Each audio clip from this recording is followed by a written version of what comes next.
Kevin Durant. Why is he not mentioned in the GOAT conversation? I saw you did. Did you do a whole episode on that, or was that just your main topic? Just the main. Okay. No, not. I mean, it was a big piece of it, but it's the right. It's the grabber. Yeah, it was the right time and place for. I think a lot of people would knock him because he joined the Golden State Warriors. I think that's one of those things that just like adds a stain to his like GOAT resume. Even outside of that, he has one MVP. Yeah, he does. Nobody with one MVP is in GOAT conversation. You might put Kobe. But that's not in real GOAT conversation. That's what I was trying to really get my pops to understand, though. Is like, I get what you're saying, but that's the thing about going to Golden State. The opportunities to do those things kind of remove for those 4 years. You may get another MVP if you don't go there. You know what I mean? And I think your legacy looks a lot better if you take down Golden State and Bron. Imagine if he stayed with OKC.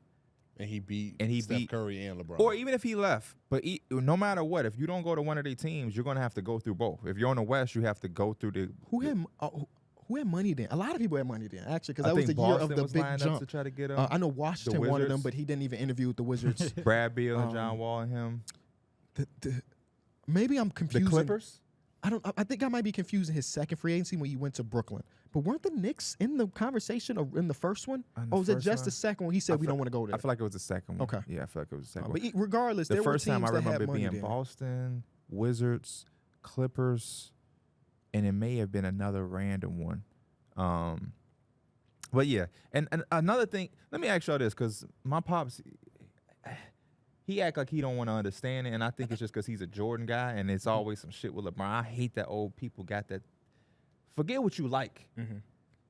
LeBron and Kevin Durant, when they joined their team, it's two different things, correct? 100%. Okay, cool, Yeah. okay, cool. Yeah, it is. It's different. You joined a team that won 73 games and put you out. Yes. LeBron James, though he went and created a team, they didn't put him out. They didn't just go to the finals. Did they even didn't make the win playoffs the 73 year games. before? They might have No, made they it. did not. Okay. Yeah.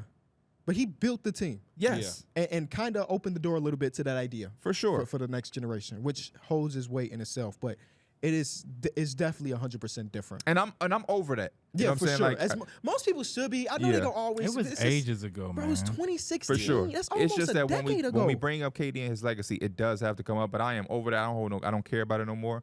But When I think yeah, about LeBron joining the Heat, I always think about, damn, if Melo just didn't sign that contract. And it could have been Melo. I prefer Bosh. I think Bosh ended up being a blessing in disguise. I forgot that wrinkle. I just thought it would have been fun to see Melo and LeBron. Was Melo ready to take that back seat at that I don't point in his know. career? That's why I like I Bosh don't know. there. Yeah. Because, I mean, he was 34 still talking You about, have they a- want me to come off the bench. Right. Like, You have a guard, you have a wing, and you have a front court player.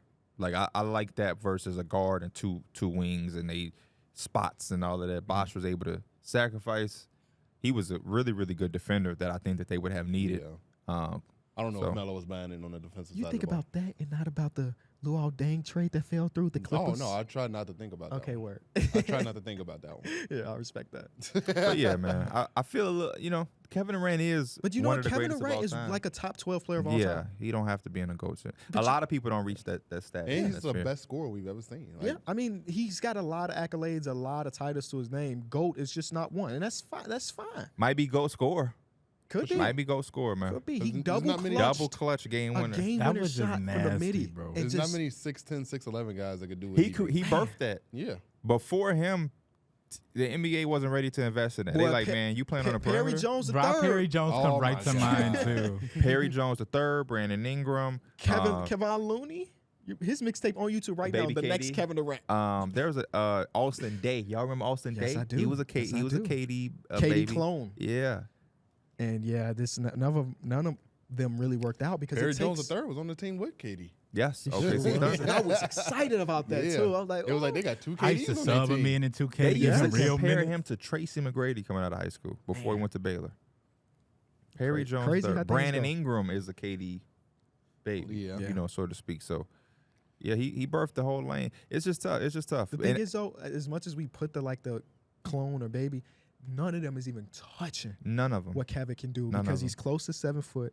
Like when you internalize the fact that this man's close to 7 foot and he puts the ball on the floor and not just put it on the floor, he's creating for himself at that size and there's not anything you can do. You put a small defender on him, he's shooting over. You put a bigger defender on him, he's going past him. Like he is a literal freak of nature And some of that gets lost in the fact that he did end up going to the Warriors, or that he did do this and he did do that. All of that Warrior shit went out the window when he got hurt.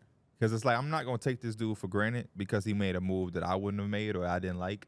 Because when I seen him tear the Achilles, I was in my, like, I remember watching just constant highlights of him. Bro, you couldn't tell me nothing when they said Kevin Durant was coming back in that finals game. And I was just like, man, they don't want nothing. Yeah. And then he started off with like 2 buckets on Kawhi. On Kawhi. Oh, I was like, they scared, man.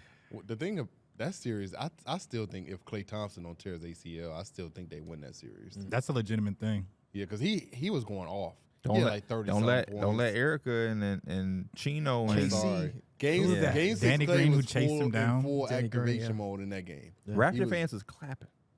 Yeah. When he went down. down. Who was that? Who was at that time? Was that Danny Green, Kyle Lowry. They was like, stop, they was telling him stop. stop. What y'all doing? Yeah. But yeah, man, I think that was why a lot of us fans felt the way, because in the back of our mind we kind of knew like, KD, they gonna look at you different, I remember, bro. It was wasn't it 4th of July? 4th of July. Like, I remember being out and getting a notification like, Players Tribune. what the hell is happening? And this is before the podcast existed. Yes. This is the year before the podcast existed, if I'm not mistaken. Kevin Durant joined the Lakers, the reason why we decided to put microphones in front of us at the Lakers. The Warriors, the reason why our podcast started. So thank you, Kevin. Because we needed an outlet to talk about how much we hated it at the time. And now we forgive you. It was great content, though. What's your favorite Kevin Durant phase? Probably the OKC days. OKC days. I love the Brooklyn phase. I don't know why they didn't win it all, but I just loved. I got to sit Brooklyn. courtside to watch him hoop in Brooklyn. Nothing like it, bro. I It was love- him versus Luka too, so it was like 2 of them. But like, I love that Brooklyn game where he was going against Giannis and he had that 50-point triple-double. Yeah. Like Put it that on the was line. crazy. That one was really That's good. who got hurt. Because I remember I came on the podcast like Kyrie got hurt. KD ain't like that. He No, ain't no Kyrie, all around guy. Kyrie had sprained his ankle. Do y'all remember that? he had 50 the night after. Yeah, I Oh, remember that. yeah, 50-point 50-point triple I was double. like, he ain't No, on. I think it was the same exact day. Yeah. Oh. We dropped that episode Holy and he shit. did it. And because I remember, because I was in California, because I was on Zoom while we was doing it. I'm glad we wasn't Was that as the game he big. played like 48 minutes too? Like he played the whole That would have game? been a freezing I was hot, on freezing Zoom cold arguing with take. Pete, telling him that KD is like that. Yes. Freezing cold take would have got on my ass for that. Yeah. And KD, my boy, I don't even know what I was saying. I was just talking. I was sounding like a hater, and he's the guy that I love. I don't even get that. Wanna try to boast at what I look like. Think I'm gonna try to wear, I pull up long range. Jimmy with the heat, I'm on fire. It's NBA on the ESPN.